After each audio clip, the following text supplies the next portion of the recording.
My best friend Ada felt sorry for my 8-year crush on Theo, so when our wolves recognized each other as mate, Ada simply gave me a pheromone-enhancing herb and sent me to Theo's bed, intoxicated by my scent. Theo claimed me like crazy. When I woke up, he coldly agreed to hold the marking ceremony, but shortly after the marking, Theo frequently visited European packs and stayed away for 5 years. I raised our son Alex alone, waiting for him at the pack, but he never came and just told me he didn't like puppies until Alex's birthday party. I saw a video where someone asked him, "Theo, what's your happiest moment?" He replied carelessly, "Last week in Europe, after putting Marcus to sleep, I took Claire to the dining table in the living room. Amidst the whistles and cheers, my hands and feet turned ice cold. Claire was his ex-girlfriend. Marcus was his ex-girlfriend's son. They say he'd been living with them these 5 years in Europe, so it was all true. I was completely heartbroken.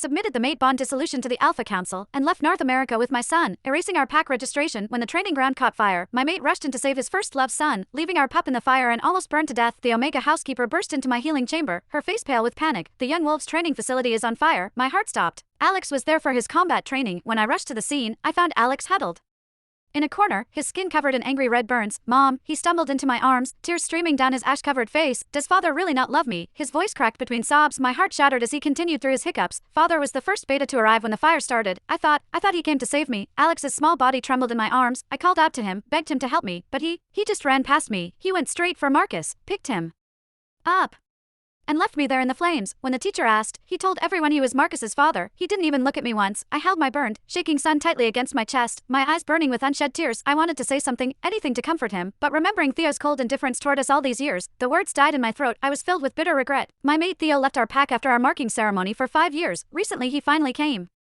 back. I had thought after 5 years, he had finally changed his mind about us, about our family, but I was wrong. So terribly wrong. He only returned because Sarah mentioned wanting to come back to the pack. That's when he rushed to arrange everything, even getting Marcus into the elite young wolf training program. I looked down at my son's burns, my hands trembling as I began the healing process. The wounds would heal, but I knew the scars on his heart would take far longer. "Dad," Alex whimpered in pain as I applied the healing salve. "Why doesn't father want me?" I bit my lip until I tasted blood. The day we went to meet Theo at the pack borders, Alex had spent a month learning to bake. He wore his best training clothes and nervously asked me, "Mom, will father like the cake I made?" I nodded. "You're his only son. Of course he will." But when we arrived at the borders full of hope, we saw Theo holding Sarah's hand, with 5-year-old Marcus in his arms. Alex and I froze in place. Marcus ran over and knocked the cake box from Alex's trembling hands. The cake Alex had practiced making for a month shattered on the ground. Theo barely glanced at the ruined cake. "Sorry, I don't like sweets. You two should head back first. I need to help Sarah and Marcus settle in." He didn't even look at Alex once, yet his eyes were full of warmth as he watched Marcus looking at the cake scattered across the ground. I closed my eyes in despair. "I'm sorry, Alex. It's all my fault.